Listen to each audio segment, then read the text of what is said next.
Welcome back, fight fans. Welcome back. Now, this is according to BoxingScene.com.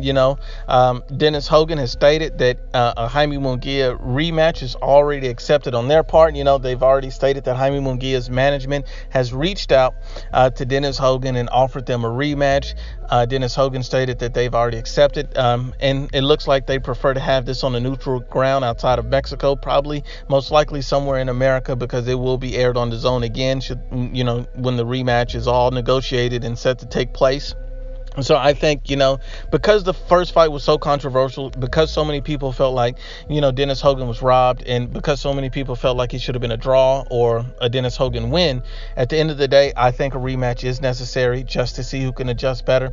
Dennis Hogan was a major challenge for Jaime Munguia. No matter who you had winning, it was a very good fight, and it was competitive. It was not a blowout or one-sided loss. The Jaime Munguia, even on the DAZN scorecards, had him winning at least 5 rounds, and if you had any swing rounds in there, then you have 6 or 7. That's either a draw or a win. Either way, that's why I believe it was a close fight.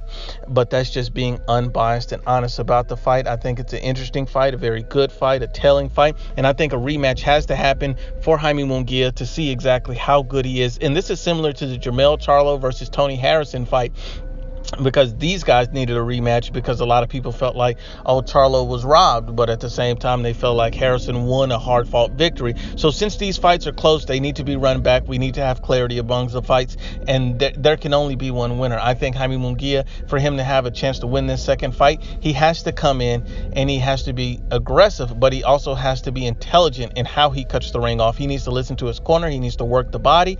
He needs to not headhunt. He needs to be defensively responsible, keep his hand up, keep his chin tucked. And I think Jaime Munguia also needs to watch his footwork. He looks slow and lethargic. He needs a nutritionist to watch his meals and get down the weight healthy and slowly, the right way. Jaime Munguia has a lot of things to work on in camp, and he may needs to start with his trainers. So, it's one thing to get a new trainer, but it's another to listen to him. So Jaime Munguia must also listen to his trainer, his coach's instruction, and he needs to also have a plan B. He also needs to understand that coming in against a guy like this, he's going to move, he's going to try to exhaust you. So going to the body is imperative, and cutting the ring off and giving the right sparring partner is imperative for getting the win. But once again, unbiased as always, it's the IBFP. Please share, like, and you must absolutely subscribe.